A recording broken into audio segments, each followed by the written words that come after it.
NOI Education Services, and we are back with our YouTube Roundtable series. And today we are going to be talking all things assessment, one of the RTO's favorite things to talk about. And I am lucky enough to be here with Maree from Compliance Assist and the vivacious Angela from the Vivacity team. Thank you very much, ladies, for joining me. I'll give you guys just both a quick minute to introduce yourselves. Angela, do you want to kick us off? Okay, hi. So as Lauren said, my name is Angela Connell-Richards. I am the owner of Vivacity Coaching and Consulting, and we've been helping training organisations to get compliant, save time and save money since 2009.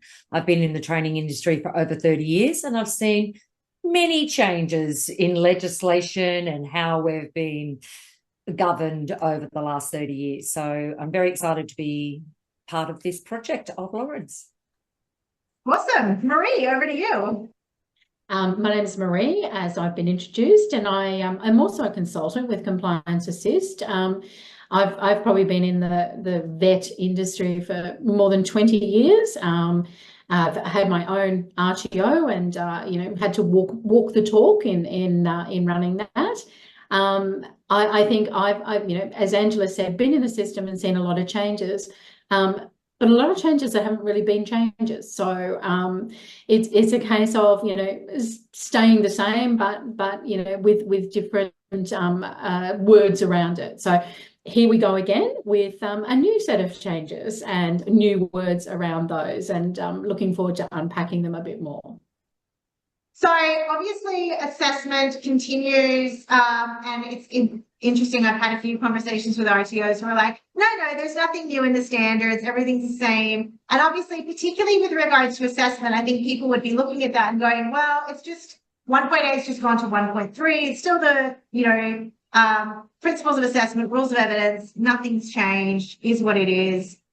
Interested to get your guys' thoughts on whether or not you feel that these are same, whether they're, same, but the language has changed. So what are your thoughts on kind of these broad standards? Maree, we might kick off with you.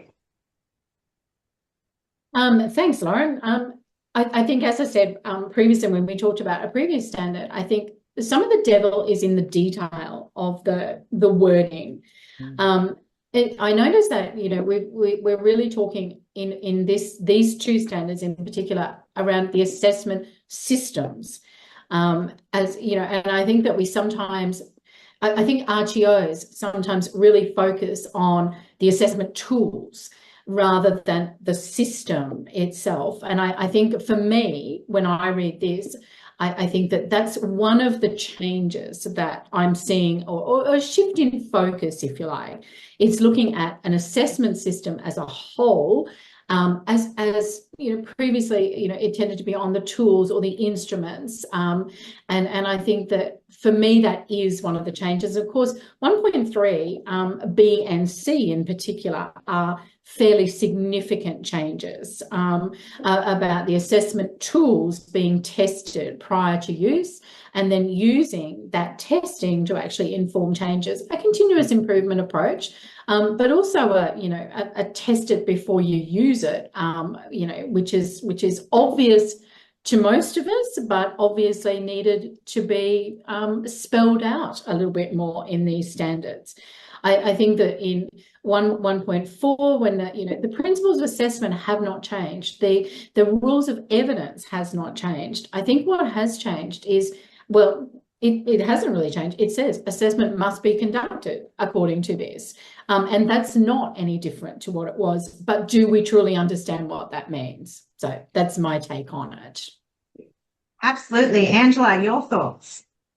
Okay, so I agree with the rules of evidence and principle assessment, and I'm glad they kept that in, because I think it is actually a really good way to be able to validate your assessment tools to ensure that they are fair and equitable, and that they are meeting the compliance requirements. But yeah, it's the testing. This testing is going to be. We did our team did the pilot at the end of last year, and we had very interesting conversation with our team with, well, yes, we can help with testing, but how are the small RTOs going to go with testing? And what is testing? What, like, how are they defining what is a test? Is testing assessment validation, or is testing actually testing with the trainers? And that was something that we came up with, is that perhaps it would be the trainers and assessors that would actually put themselves through the assessment and complete the assessments themselves, and that's how they're testing it. Or are they getting a pilot group and testing it with a pilot group? So I'm really interested to see when the user guide comes out. So they're going to be working on it the second half of this year. What does ASQA see will be testing? Yeah, I agree. I think that the testing component is definitely going to be super interesting. And I guess one of the things that I'm interested to find out, because obviously there are so many words in these new standards that kind of jump out from an audit perspective. ASQA is not going to be able to have, or at least I don't believe, I mean, they could do, but I don't believe that they're going to come out with like a super comprehensive definitions guide of like, you know, what does testing mean? Or what does, you know, like each of these terms, you know, for the previous standard, what does engage mean? What does motivate mean? I don't think we're going to see them coming out with like, you know, a clear guidance and definition, because they don't want to be overly prescriptive. But where terms aren't defined, is it then up to the RTO to go out, engage with industry, engage with consultants, create their own definition as to how they're going to interpret and implement that, and then be able to justify that at audit? Is that a valid approach for RTOs to take, especially at the moment when we don't have things like user guides? You know, when realistically those, you know, we still don't have a credential policy. Come on, seriously. You know, like, is that really the only rational approach that RTOs can take to kind of navigate their way through this when they're updating their policies, when they're thinking about how they're going to implement new processes and things like that? What are your thoughts on that? Okay, Maree. I think as well, Lauren, we're talking about words, and you know, words can be terribly powerful. And I think when I saw a previous draft of these standards come out, this you know, 1.3 in particular was basically using the word validate or pre-validate prior to use. And I think, you know, a lot of the feedback that I saw go through was, you know, don't use the word validate because it has a different meaning in terms of, you know, what we've understood that meaning to be. And so now this word, you know, about tested prior to use, you know, I wonder whether it's sort of, you know, we're getting tied up in the meaning of the word. I personally believe that, oh my God, it shouldn't have to be in the standards, but obviously, you know, it shouldn't have to be prescribed. But surely, you know, you would be actually looking at whether you use the word tested, but, you know, the next part of it is, for me, to ensure that assessment can be conducted in a way. So it's less about the testing, but it is, you know, does this assessment work? Is it the right method? You know, are we assessing our practical skills in a way that, you know, really, you know, are consistent with the principles of assessment? So it's whether we look at the, you know, I think a lot of people might look at this and interpret it that you know, you have to pilot this. I don't know how you get on piloting with a group of people and giving them an assessment that really doesn't work. And it doesn't meet all the requirements. And what happens at the end of that pilot when you have all these learnings and discoverings and go, well, I'm sorry, but I can't give you actually, you know, the piece of paper that you've done because, you know, really this assessment didn't work. The tools didn't work. You know, they weren't in the right sequence. The recording, you know, tools that we were using, you know, didn't have enough, all of those sorts of things, you know, the benchmarks were not, you know, able to be interpreted reliably. So I think when we're using the word testing them prior to use, I'm seeing that as a critical part of what you should be doing, you know, as part of, you've developed an assessment system, make sure that it can do what you want it to do. or that it needs to do. You know, rather than it being, I have to trial it on group students, then, you know, what happens if you trial it and find out that it really didn't meet the requirements? What happens to all those students? That's my initial thought. Yeah. Okay, so from my perspective, because we've got a whole other thing that's happening. We've got the qualifications reform as well. So all of the training products that we have are going to be totally different to what we're used to now. So so I was interested with this being placed in here, that we know it's very similar. It's validation. It's rules of evidence, principle assessment. How is that going to tie in with the new qualifications reform and how we're going to be delivering training? So I'm actually expecting that we'll most probably have another change in the legislation once we get the new qualification reform. When that happens, who knows when it's going to happen? We're supposed to be in the third year of the rollout.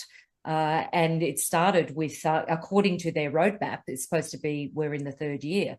The first part was micro-credentialing. So it was very interesting with how really encouraging RTOs to take up micro-credentialing and build micro-credential courses. But I haven't seen a lot of change happening with that. And I haven't seen a lot of change happen with the qualifications reform as well. So testing, is it just another word for validation, or is it we are validating the assessment tool and then trialing it and testing it? I remember back when I was a trainer assessor many, many years ago, and I used to write assessment tools and test them on my students all the time, because I had no choice. So it was like the RTO I worked for, that was my responsibility to write assessment tools, and I would write the assessment tool, test it. That didn't work, better change that and gather more evidence. And it was a constant to and fro with okay, let's see if this works. If it doesn't work, oh, hold on, the students didn't understand that. Maybe I need to change the wording of the questions. And this is something I think all trainers and assessors should be doing now. They should be adjusting their training and assessment tools as they're using them. And I call this, you know, you've got pre-assessment validation, post-assessment validation. This is validation during assessment.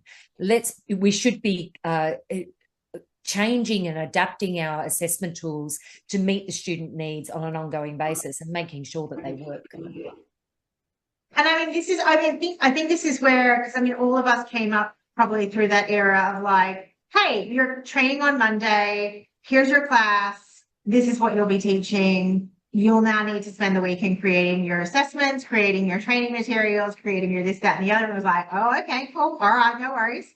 But now in this era of like everything has to be so clearly evidenced, trainers have been removed from that assessment, like that assessment design process in particular. I think the good RTOs do take on feedback from their assessors of like, this question isn't working. This, you know, we're going to make an adaptation in this way. But I also get the fear of so many compliance and, you know, curriculum development people that turn around and go, if you change my tools, right? Actually, no, sorry, you actually can't change my tools. Like, end of story, you can't change my tools. If you're going to make a change, you need to submit this form, you need to go through this process. And a lot of trainers look at everything that they've got in their thing and they go, look, I'm putting that in the too hard box. So I find it interesting that this has been brought out of like 1.5, which is very specifically focused on validation. And I think you're both right in that this is definitely meant for providing clear evidence that before you just roll it out, so you don't go and buy the off-the-shelf assessment tools and roll them out directly to your students, that there is some process that happens before that occurs to make sure that what you're going to be doing is going to, as you said, like meet your assessment system. You know, the interesting thing, as you were talking about before, Angela, you were talking about AI. I think one of the interesting things is like, who is going to be doing this? Does it have to be done because validation very explicitly says it has to be done by people who hold all of these things, right? This assessment testing does not have that requirement to it as such. So I wonder if this is like one of the areas where we can look at it and make the argument and go, well, look, we have a system that does this. We have we utilize AI to test it. I test my questions with AI all the time. I go, here's the question, give me an answer. And if it gives me an answer that's like way left of field, I'll go on to a different AI. So like if I test it in GPT, I'll then go and test it in Gemini and go, well, what do you think? And if both of them are coming up with something completely different, I'm going, I'm phrasing this question in the wrong sort of way, right? So is that me testing my tools? You're like, but it's not a person testing my tools. It might be, I created some recipes last night for a baking unit. And then I ran them through ChatGPT and I went, do they meet all of these requirements? So it's just testing myself to kind of go, okay, have I covered everything? And he was like, well, you haven't explicitly covered this. And I was like, I have covered that. But you're right, I haven't explicitly covered that. Do you know what I mean? So is that testing? Because it's done, I think this is one of the areas where we could see some of these sort of things come into play.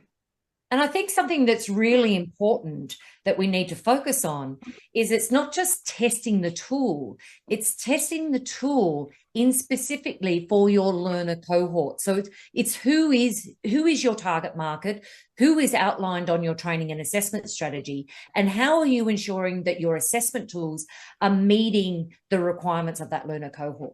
I think that's one thing that we really need to be incorporating in, and it doesn't specifically say that in here, but it is part of our learner journey, is that we're ensuring that we're delivering training and assessment that meets the learner cohort needs. And no one assessment tool can't meet all the different types of learner cohorts that are out there. So we need to contextualize it for our learner cohort.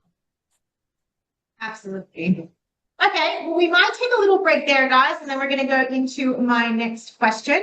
For those that are following, I am here with Angela from Vivacity and Maree from Compliance Assist. You can find all of their contact details below. We are talking about the new standard 1.3, 1.4, previously known for some as 1.8. We're going to go into a little bit more detail when we come back on our next episode. You can follow that by following the playlist and hitting the subscribe button. My name is Lauren Hollows for NOI Education Services.